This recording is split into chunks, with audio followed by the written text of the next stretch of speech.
Darkcast Network. The light shines brightest on our indie podcasts. Hi, this is Jenna. And this is Kelly. And you're listening to ODFM. This episode is One Dorm from Murder.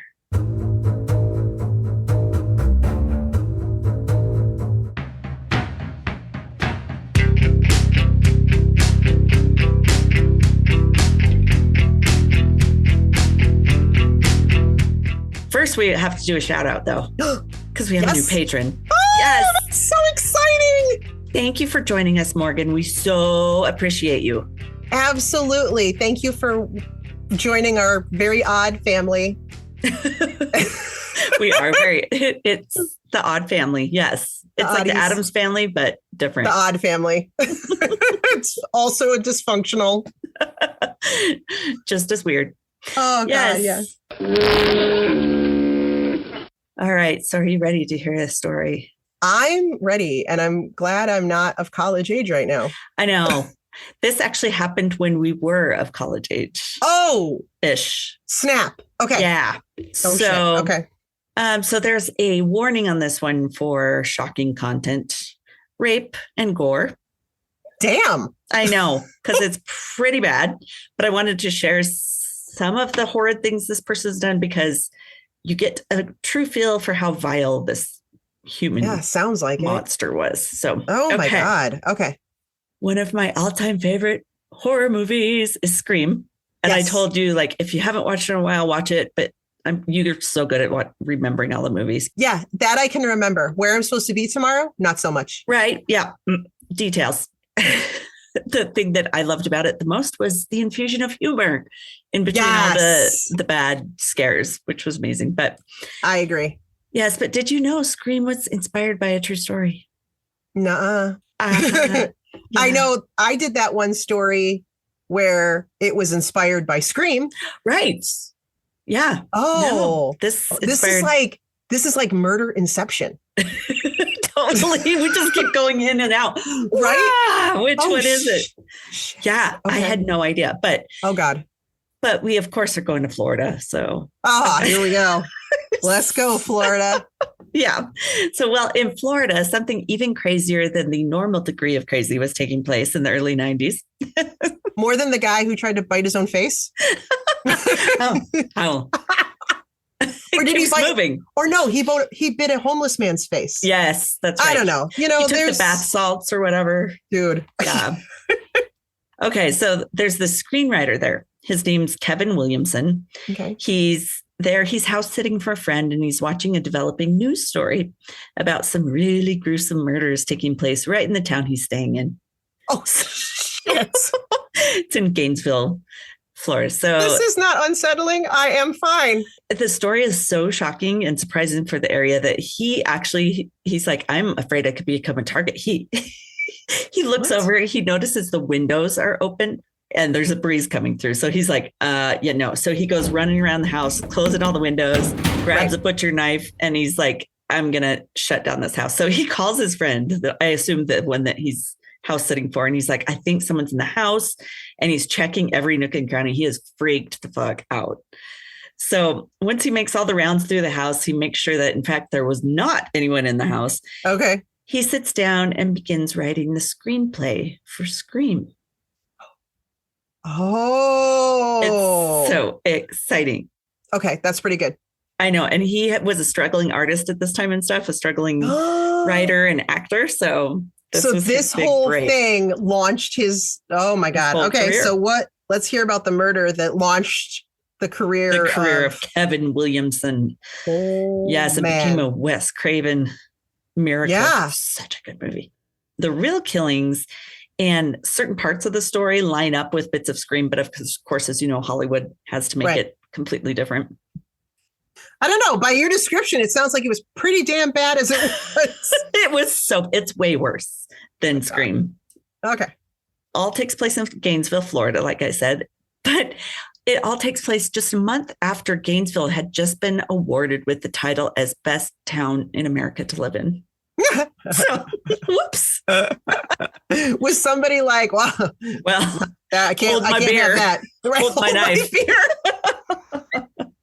Okay. So in the early morning hours of August 24th of 1990, so I guess we're still in high school at this point, but Oh, yeah. Okay. someone broke into an apartment shared by University of Florida students Sonia Larson and Christina Powell. Both Okay. girls were very young. They're just 17 years old each. Damn. I I was 17 when I left for school. Yeah, for you were college. young. So, yeah. So you know how that. Little baby. So Christina's asleep on the couch downstairs. Okay. Standing over her for a moment, watching her sleep, an intruder decided to leave her there for now. You're kidding. He leaves her there for now. He goes upstairs. He finds Sonia in her bed, also asleep. He attacks her, quickly taping her mouth to stifle her screams. And then he stabs her to death with a K-bar knife. What's that? It's like a combat knife used by Marines in hand-to-hand combat. Think Rambo. It's very much like Rambo's knife. I gotcha. Okay. Very creepy. Similar. Yeah. It is similar to, I looked up the type of knife they used in Scream. It was a buck 120, but the buck 120 is more for hunting, where this is actually hand-to-hand combat. So it's even worse than the Scream knife. Oh my God. This guy is so sick. Okay, so he doesn't just stab her with the K-bar knife, though. He violates and mutilates her body. Yeah, and then he poses her in a style they said was very provocative for the biggest shock factor. Ew.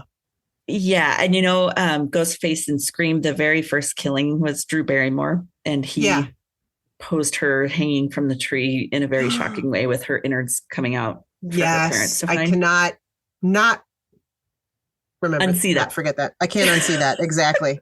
Hello. Why don't you want to talk to me?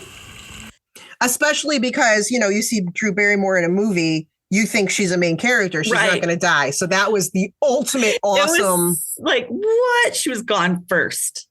I know. Yes. It was like, holy shit. What did I just get myself into in the theater? I was like, where's this going to go? Does she come back from the dead because she's such a huge actress? Well, you thought that when he attacked her. I'm like, oh, she's going to survive. And they hung her from the tree. And I'm like, oh, nope, she's done. Nope, she is not there anymore. Nope.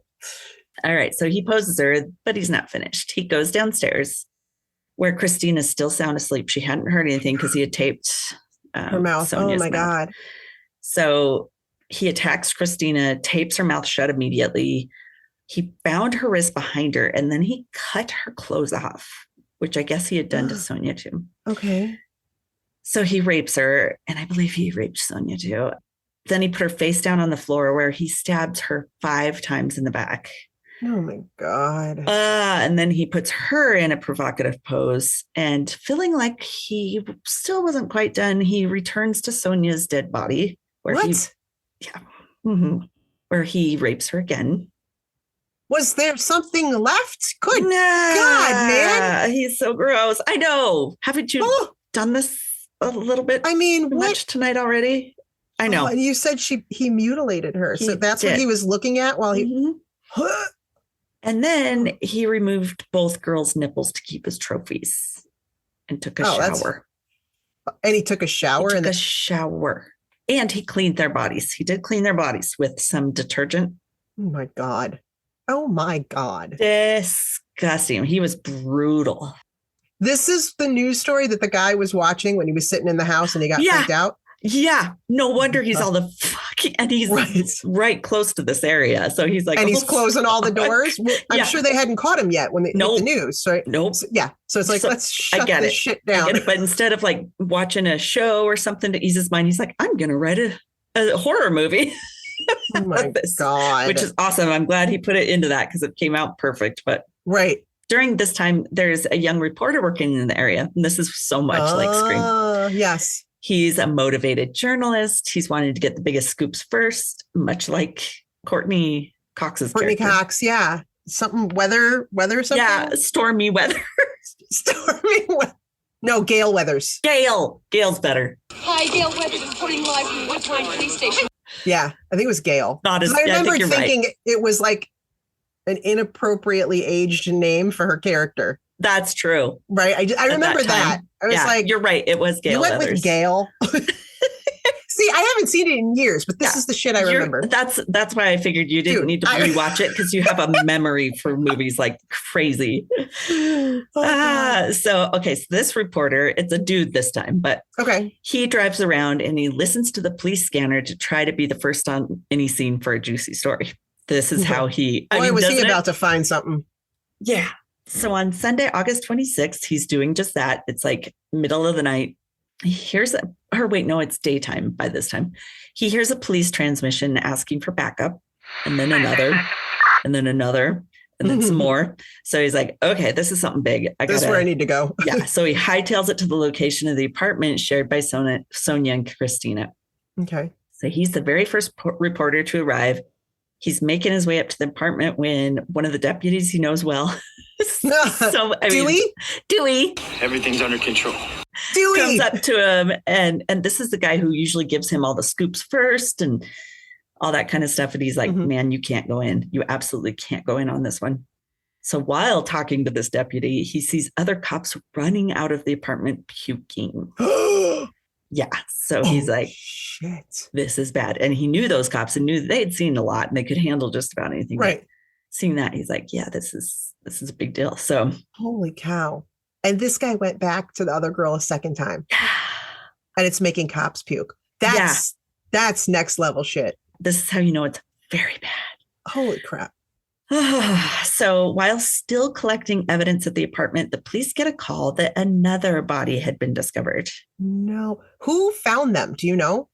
Who called the police? This one, I am not sure. I'm guessing it might have been family since they were both young and probably didn't make it to their classes because it was about 2 days after they'd been killed. Oh, okay. Okay. Yeah, that makes sense.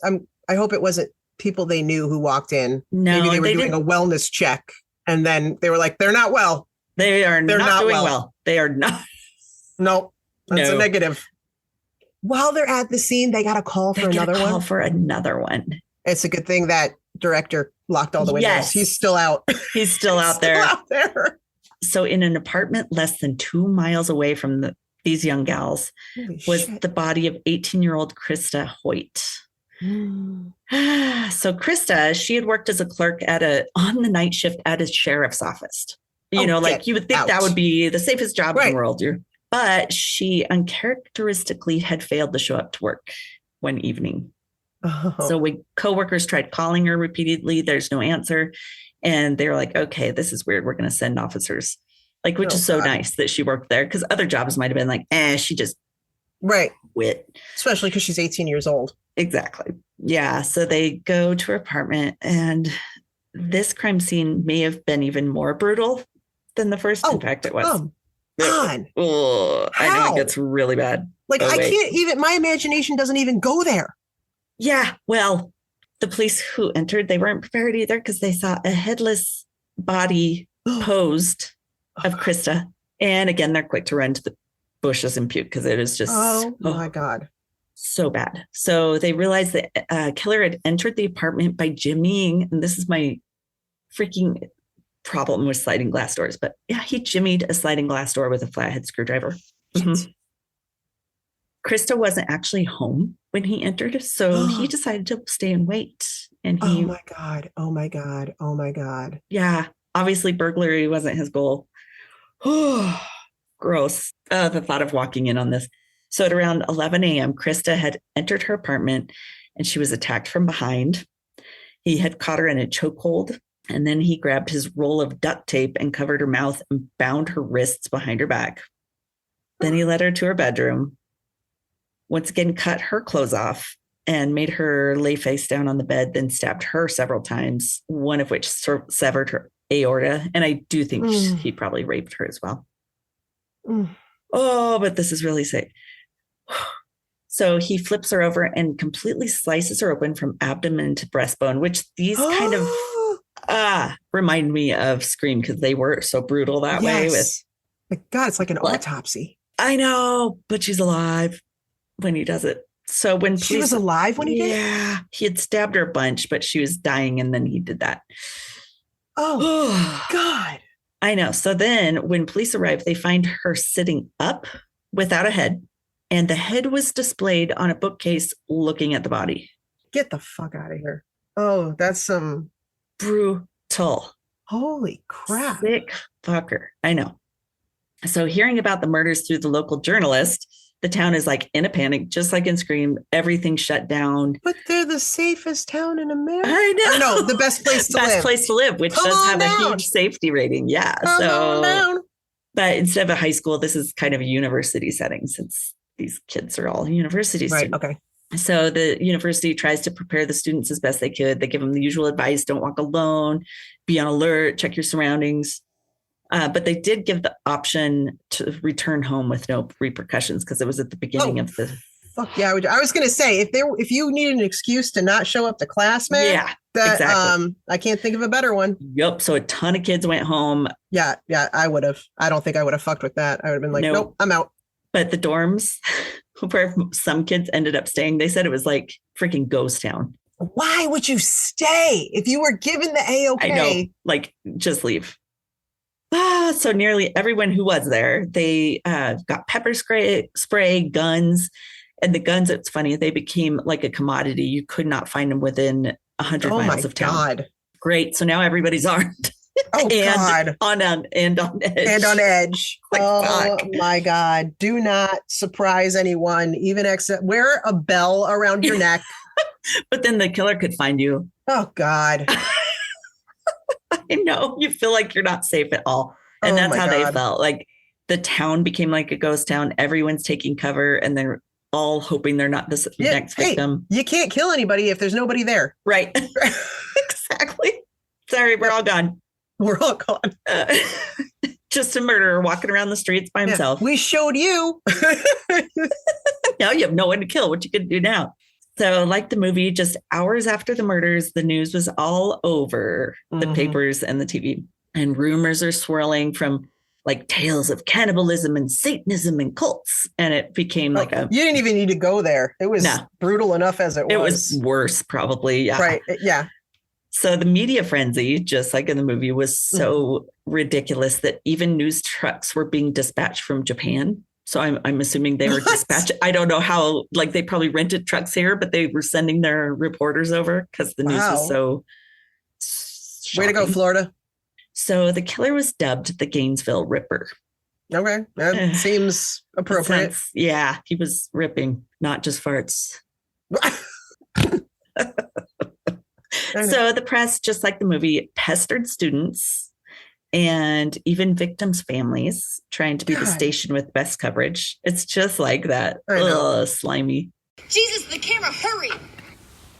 So police and forensics teams are frantically working the sites. It's only been a few days since then. And they knew the killer had cleaned up so much of the scenes prior to posing the bodies, which they thought was unique to him. He was there for hours. He wasn't afraid of being caught. I don't know if he just thought he was too smart or wow. But officers were left with very little to work with in the beginning. But forensic scientists did get a clue from the second crime scene. Okay. Maybe not a clue, but an indication of the degree of disgusting depravity of the killer. Oh my God. So, okay. What's that? Yeah. So many of us to ask. I know. It got the worst. So many of us true crime bingers know about lividity. Mm-hmm. When the heart stops pumping, gravity forces blood to the lowest part of the body. Well, if a deceased person lies in their back long enough without being moved, the blood will become fixed, where even if they're moved later, the blood remains in that area. Gotcha. It originally pooled to. So that's called maximum lividity. And maximum lividity takes about 6 hours to occur. So we know Chris's body was found sitting upright with her head on the bookshelf, but her blood had been fixed in lividity on her back, not down her legs or her butt. So this means she had laid there on her back for at least a day, half a day before being placed in the upright position. So he was there for like 24 effing hours. Yeah, like a long ass time playing like with the body. Oh my God. Psycho. So unlike the movie, local police didn't take the task of finding the killer by themselves. I always wondered that in that movie, like it's just Dewey. Right. It's like, yeah, right. Do you think maybe we could call in the FBI? Hi. Hi, we have options. We don't have to do it all ourselves. Where did that take place? But this team was smart. They formed a task force. They used local, state, and national law enforcement. Thank God. I know. They were smart about it. So more than 150 officers patrolled the streets. There were SWATs, canines. There was a helicopter in constant surveillance. Like they were trying to flush this guy out bad. Wow. There was a bunch of wooded areas around the city because it's a little more rural. And so they had beautiful woods that they were trying to go through with teams, and hoping to dissuade another killing. Patrol cars saturated the area, but it didn't work. Well, crap. Just 3 days after finding Krista's body, 2 more are found. So these are like within like 5 days. Boom, boom, boom, boom, boom. Oh my God. Of each other. How is he doing this? I know. It's creepy. That's why it makes you think. I wonder if that's where they kind of got Ghost face from, because it just kind of shows up everywhere all of a sudden. Yeah. Oh, so Tracy Paulus, who lived with her friend and roommate, it's Manuel, but I think he went by Manny Taboda. They're both 23. They're found dead in their apartment on August 27th. Oh, male and female? Yeah. Yeah, this time changed. Okay. So the pair had been friends since high school, and they shared a ground floor apartment less than 2 miles from the first murder scene, same as the other. Less than 2 miles. Similar to Krista's apartment, the killer entered by prying open the sliding glass door. So I know. So the creeper dude found Manny asleep in his bedroom. He attacked Manny first. He stabbed him. But Manny was not a small guy. He fought back hard. Oh. And the fight went on for quite a while, and he eventually succumbed to the stabbing, though, eventually being stabbed 37 times is what it took. Yeah, there's only so much strength to fight 37. Yeah. Yeah. So hearing the commotion, Tracy had gone down to Manny's room, and she saw the attacker when he's attacking Manny. So she runs back to her bedroom and barricades the door. I don't know why she didn't go out the front door or something, but it wasn't enough to keep this killer dude out. Oh, it's so scary. Did she have a phone in there? Did she not call 911? No, she didn't. She must not have had her phone in there. Must not have had a landline in there, whatever. She probably just panicked. I mean, maybe she could get to her bedroom faster than she could get to the... Oh, Jesus. Yes. Okay. And just like in Scream, I remember them breaking through a door.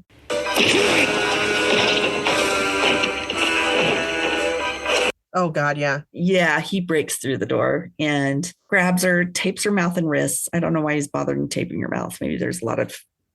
she is an apartment, so... Yeah, there's probably people could hear. Yeah, he once again cuts off her clothing and rapes her. Like the others, he turns her face down and stabs her 3 times in the back. And then he went on to pose Tracy's body in a sexual position again. Really? Mm-hmm. Really, man? He likes to make a scene. Really, man? It's gross. Did he do anything with Manny's body? The only thing I saw that is that he didn't bother posing him as much. I think he kind of just left him laying there. Not provocatively, like he was like, it's a dude, gross. I don't do dudes. I don't do dudes. I like killing dudes, but I don't do dudes. Right. Oh my God. Oh my God. I know. This guy's on a spree and they can't get him stopped soon enough. So they need to prove the killer's the same for all the cases first. They do? I mean, you're right. They think it's pretty obvious. Did you just have 2 copycats within 2 days? I don't think so. I don't think so. There wasn't someone sitting around going, here's my chance. I can do it just like that guy. I mean, what? I was just waiting. Yeah, it's a better idea than I had. Please. Yeah, so they had collected thousands of items for evidence from each scene. And the forced entry marks on each of the victims' stores revealed the same tool had been used in each. Mm-hmm. Sticky residue from the duct tape used on the victims matched, and the removal of the victim's clothing had even been cut off in the same pattern and motion. See? Weird. It's the same guy. Plus, each scene was cleaned up with detergent. Okay. The same type. I am not a forensics expert, but it's the same guy. It's pretty freaking likely. Yeah. So one investigator was once again leafing through the array of photos, trying to get a clue from these things. Mm-hmm. And finally, one photo catches his attention, and he noticed in the photo, there's a wadded up paper towel next to a kitchen sink. And he's like, I freaking hope somebody collected this. We've got to go check this out. Go Dewey. Come on. Yeah. Go Dewey. Go Dewey. So Hercules.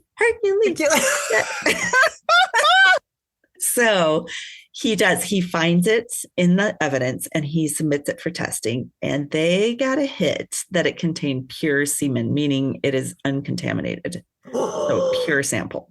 Yes. So back then they did have DNA testing. So they begin the test for DNA, but back then it did take weeks. So come on. I know. Come on, science. I know. Come on, science. Hurry. So meanwhile, the public's so paranoid that people are getting calls from every possible lead they could possibly come in. There's things like, it's probably my weird neighbor, all this kind of shit. And I saw a guy at the grocery store reading an article about the murders. It's him. It could be him, because maybe he was just trying to see what you guys know. Yeah, that's him. It's totally him. So police have to check out each and every one of the over 6,900 leads that roll in. They got time on that shit. Yeah.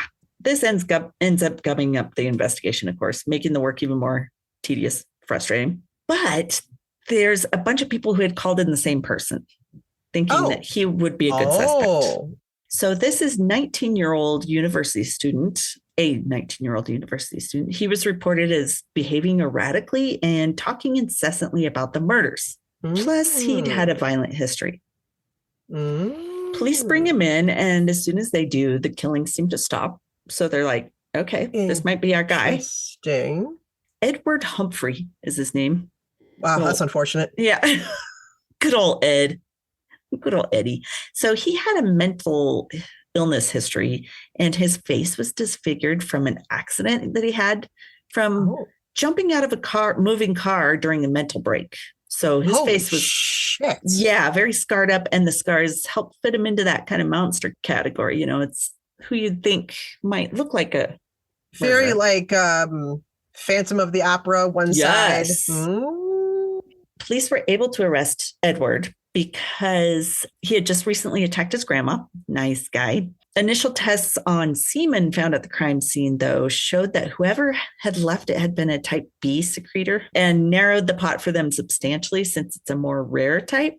Okay. Only about 12% of the population have that type. So Edward, however, did not have type B blood, which would have been required. So what if it was one of the girl's boyfriends or something that did that wasn't left him? It. Right? It could have been, yeah. Okay. So he's held in custody for 5 months until a grand jury felt there's just insufficient evidence to indict him for the murders. So wow, 5 months? 5 months. Oh my God. Well, and during the 5 months, no one got killed.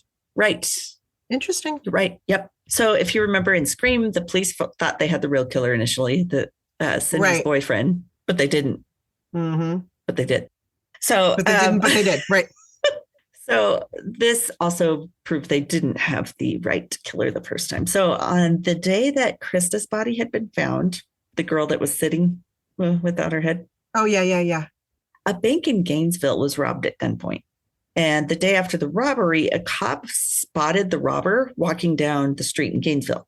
And he chased him into the woods that were surrounding town. He lost the robber, but the cop did happen upon a campsite. Weird. Okay, so they're at the campsite. He finds a bag with dye-stained money. So he's like, okay, this is obviously this robber's where this guy's been, place. So the campsite had some key items that could lead to the robber's identity. So police collect a gun, a screwdriver, a mask, duct tape, and a cassette tape recorder. So the collected evidence, they're like, okay, we got all this evidence, but we're so busy with this murder case, we're going to put it into storage until we have time to look at this. Right. Got to focus on the killings. But there's a screwdriver and duct tape. Yeah. Oh, motherfuckers. I know. It's so frustrating. So more than a year after the killings. A year. In response to a nationwide request, the task force is like, has anyone else seen killings like this? Because maybe he moved on and is doing this. Right. Maybe he went to a different, They got a call from Louisiana. And a year before the murders in Gainesville, 24-year-old Julie Grissom had been raped and murdered in her apartment. Her 8-year-old nephew and her dad were also killed, each with multiple stab wounds. The scene had been cleaned up with a detergent, and the bodies had been displayed. Like grotesquely. Yeah. And the means of entry was similar to the other killings. So they're okay with the case at a standstill. Police are like, okay, we'll check this out. They go there, they get all the evidence they can, even though it was a year before their murders. They also decide to look back at other crimes that happened around the time of the murders in Gainesville so that maybe they crossed each other, because criminals don't often just create one type of crime. They do. Right. Investigators come across evidence from the robbers' campsite. So they start looking at all that much a whole year later. Like, had they done this? Oh my God. I know. But it's easy to be that I know. Monday quarterback. But anyway, the screwdriver found at the campsite matched exactly the marks that were left by prying open the sliding glass doors. Like, they have the little ridges on it. Yeah. Matched all those. Damn. At 2 of the Ripper's crime scenes, as did the duct tape. Matched perfectly. A strand of hair found in the campsite had belonged to Krista Hoyt, the headless girl. Oh. And a pair of pants that were recovered had traces of Manny's blood on them. Damn. They were able to tell that the robber was also the Ripper. Yes. The Ripper robber. The Ripper robber. The RR. RR. RR. The Gainesville RR. He's a pirate. So as for, they also found the cassette recorder and a cassette tape. So police are shocked. They go and listen to the tape and they can't believe it. But the killer had recorded his voice, recorded his full name. It's 36-year-old Daniel Harold Rolling.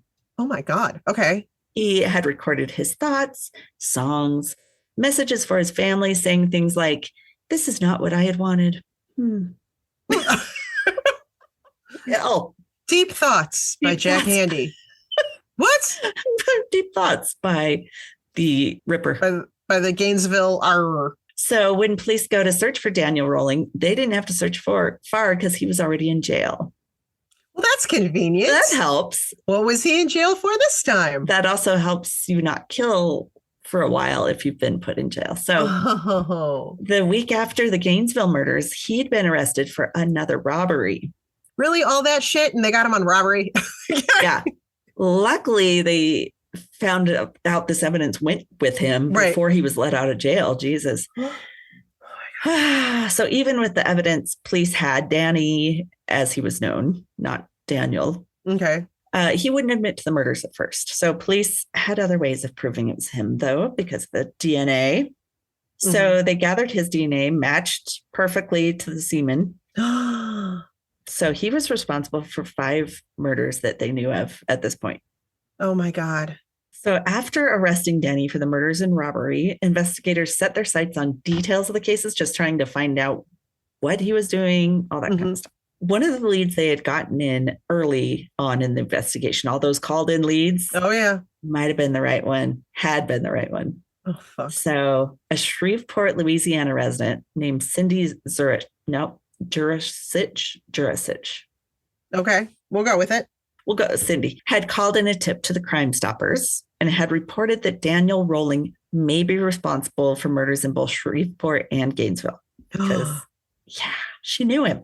Cindy had been driving through Florida on a trip and had heard the reports of the Gainesville murders on the radio while she's driving around there. Oh, boy. It flips a switch in her head and she's like, it immediately makes her think of Danny. She had met him at her church in Louisiana, of all places. At her church. I'm sorry, what? Yeah, of all places. He sounds like a churchgoer. Doesn't he? So Danny had said some really creepy ass shit to Cindy and her husband. He had told them that he... At church. Yeah, I think... I'm stuck on that point. Yeah, I don't know whether they were at church or this was an after church event. I don't know. But he did tell them that he likes to stick knives in people. I like to... That's... Right. Make salads, but okay. Right. I like to knit. Cool. I like to stab people. Wow. You do you. What the fuck? Yeah, what? So I know at that time her husband had come to her and he's like, we need to not talk to this guy anymore. Yeah. We're not going to associate with this guy. We might not want to be close with what kind of church was this? Multi-denominational. I don't know. We welcome all kinds. Yeah, maybe you shouldn't. Maybe not that one. That's the one. Maybe not murderers. So her tip did help them look into him as a suspect, though, initially, like, they had to go through all the tips. So when looking into his past, they did find out that Danny was born in Shreveport to a police officer father who continuously told him he was unwanted. That's great. Thanks, Dad. Yeah. Look what you did. And he's an officer, even better. So his father was brutally abusive, even beating the family dog so badly that it died in Danny's arms. This piece of shit. Unforgivable. Yep. Unforgivable. Disgusting. And I almost couldn't read the things he did to Danny. It was so bad. Like, even as a baby, 1-year-old, he decided that Danny wasn't crawling right. So he beat the shit out of this 1-year-old baby. That's not how this works. No, that doesn't make you crawl better, dickwad. Oh my God. I'm so glad this man was police to serve officer. And protect. Fucker. Fuck. Obviously, this is why Danny's so disturbed. As a teen. You think that helped? Might I played a role? Yeah. So as a teen, Danny was arrested several times for robberies in Georgia. And once was caught peeping on a woman through a window getting dressed. So that was kind of a lead up. Turns out that he might have a lot of experience robbing, but he seems to be a far better killer because he's gotten caught with robbery. Right. Many times. A lot of times. But yeah, for some reason, he's not getting caught as well maybe because he can be by himself. He should have stuck to what he was good at. Just stick to the murders. Yeah. Yeah. As an adult, he had trouble holding down a job and finding a path in society. He had tried the military, but got kicked out for drug possession. That's it? Yeah, I'm shocked. Think of a laundry list of reasons why he would have gotten kicked out. I'm guessing that was just the end of a rope or something. But he did get his shit together for a bit and even married and had a daughter. Oh, boy. Yeah, but he drove that wife away after repeating the abuse his own father had done on him. So to the baby. Oh, God. After the divorce, his behavior just got worse and his voyeurism increased. He began raping people. He raped a woman who looked like his ex to get back at his ex somehow. Oh, my God. Also committed several armed robberies. So he had been in and out of jail throughout the 80s. And when he's out of jail, it's just worse for women wherever he was at. Because he always attacked women. But somehow he's not in jail for rapes and stuff. I don't know. At one point, he got into an argument with his father, pulled out a gun and shot him in the stomach and the head. But his dad survived, but he lost the use of an eye and an ear. So his dad survived that? So he didn't go to jail for that? No. Isn't that crazy? Well, maybe he did, but didn't serve much time. I don't know. Self-defense? I know, after 40 years of abuse. God. I don't know. Right. So all of Danny's female murder victims, they were petite Caucasian brunettes with brown eyes, happened to look a lot like his mother had, which he felt she didn't stick up for him when he needed it. She didn't put an end to the didn't take him away, didn't kick the dad out. Oh my God. So the prosecution, they had all the evidence they needed, and it's a month before the trial's set to begin, and Danny says, okay, I want to talk. But this was so weird. In a bid to possibly pin everything on his cellmate, he wanted the cellmate to speak for him. Sorry, what was this plan? What? I think he was trying to pin it on the cellmate. Like, I'm going to tell you what happened, and then you say it through your mouth, and they'll say you confess to it, basically, is what I think he was trying. But of course, it didn't work. Seriously fucked up plan. Yeah, he's just really trying last bids. The police would ask questions, and Danny would whisper an answer to his cellmate, who would give the answer out loud. So if he gave it out loud, they're like, you can't prove that I said it. The other guy said it. Yeah, exactly. Oh my God. I know. So fortunately, the cellmate was either smart or dumb, and he would he answers for Danny a few times, but then at once he asks out loud, "Is that right, Danny?" for confirmation, and Danny answered yes. So that sealed that it was Danny's confession. So that's good. But one of his things he told them was he was inspired by horror movies, like we were talking. Yeah. And specifically, this one was The Exorcist. None of that shit happened during The Exorcist. Well, I have seen that only once because it's all I could handle. But his ideas came from Exorcist Part 3, which I never bothered watching any past. No, I didn't see that one. Yeah. So he gave himself a couple of personas based on The Exorcist. One was Enod.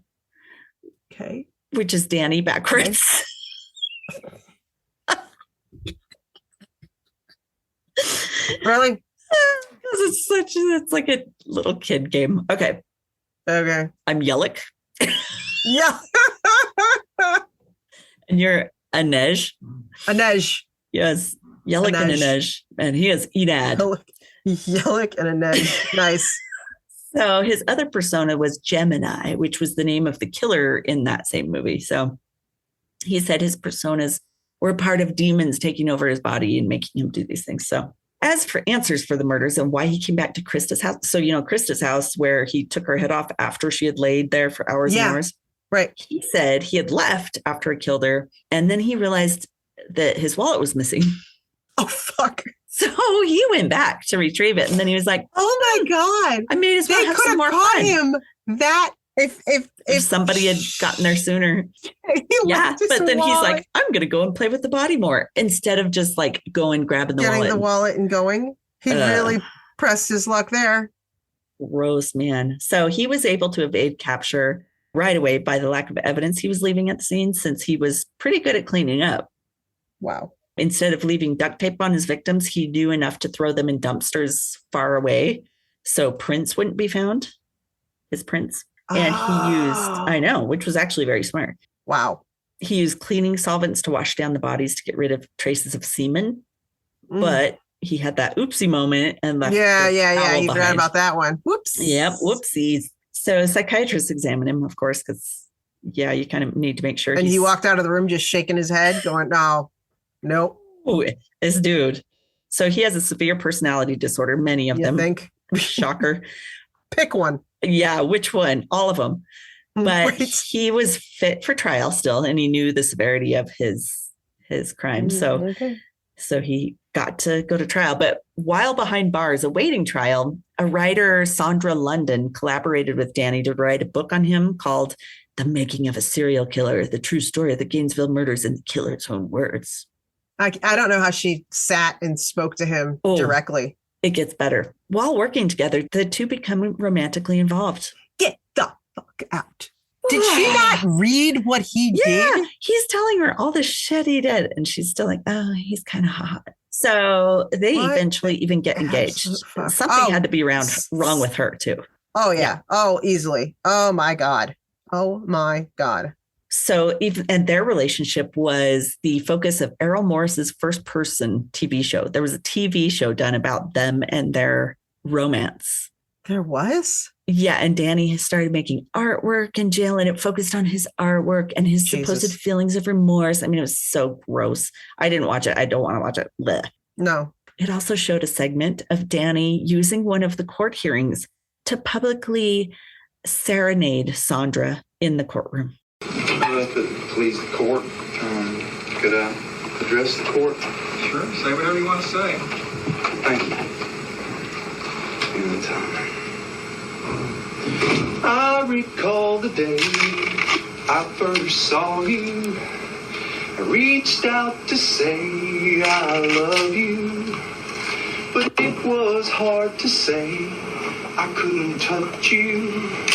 So tell me, baby, what were my words? All my tears run together. Excuse me, Mr. Rowan. Down the path that you Mr. Rowan. They didn't shut that shit down? Would you think they would have? Like, fuck off, dickwad. You don't get to say anything. Oh my God. So disgusting. Like, he's so romantic. So, how embarrassing. Ugh. So Danny was set to go to trial nearly 4 years after his murder spree. Holy shit. Right. Did they ever tie him to the one that was back in Louisiana? They did. Yep. Okay, cool. They did through DNA and all that. So, yep, he had killed them too. Shortly before the trial began, Danny decided to plead guilty to all the charges. So it went directly to the penalty phase of the trial. And so they did all that work to have the trial. And then he finally, fine. Such a dick. What a dick. I know. He wasted all that money and people's time. And I think he loved the attention. Yeah. So on April 20th, 1994, Daniel Rolling was sentenced to death. He was executed by lethal injection on October 25th, 2006. The weird thing about him, he has these kind of droopy eyes, and it reminds me of the ghost face masks. He really has that look to his own face. Do you think they made that mask kind of off of him in that way? I kind of wonder. Just the eyes really are like that. Ugh, so creepy. What happened to his fiance? Who knows? I just didn't even look into her. I was like, okay, gross. Okay, so they never got married or anything that you're aware of? That I'm aware of, yeah. Yeah. Gross. So that is the story of the Gainesville Ripper and how it inspired Scream. Yeah, that's far worse than Scream. So much worse. Because at least, and I kind of feel like that's why they infused the humor into Scream, because otherwise it would have been so... It was too much. Gory and so blah. But yeah, over the top, unbelievable. Holy exactly. Fuck balls. I did read they lost their status as the best town in America to live in. But and they've been trying to claw their way back ever since. So maybe you don't want to get dubbed the best town to live in, because then the killers are like, well, hold my knife. I will prove you wrong. Don't say that, because I'm pretty sure Naperville has been named that. Oh, I know Fort Collins has too. Shit. Well, I don't live there. All right. Would you like to hear my sources? Oh, I would love to hear your sources. Lad Bible, which is not what it sounds like. A Bible of lads. Yeah, no. Wikipedia, Wattpad.com, allthat'sinteresting.com. Oh, yeah. criminalminds.fandom.com and biography.com. And the show I watched, it's called The Real Story. Oh, Scream. Yeah. So, yeah. And Scream was the focus, but creepy. Oh, my God. I know. Hey, Oddies. Thanks for listening to another episode of ODFM. If you're a longtime listener, hey, we cannot thank you enough for your continued support. And if you're a new listener, thanks for giving us a try. If you like us, please drop us a like, subscribe, or rate us so we can share our stories with more people around the world. And if you'd like more information, like links to our podcast and socials, along with our Patreon fan page, those links are all on Linktree under ODFM Podcast. That's linktr.ee/ODFM Podcast. Side note, you guys, we're obsessed with fan art, and we love making things with it, like stickers for our fans. So if you'd like us to use your designs, send it to us at odfmpodcast@gmail.com. And if we use your design, we'll be sure to send you a sticker. Thanks for listening to another episode of ODFM, hosted by Kelly DeVries and Jenna Swanson. Production and editing by Kelly DeVries. Theme music by Eric Swanson. ODFM is a satirical true crime podcast for entertainment purposes only. The stories you hear are serious and true. The comments and opinions are not. We apologize if any of our content is harmful or disrespectful.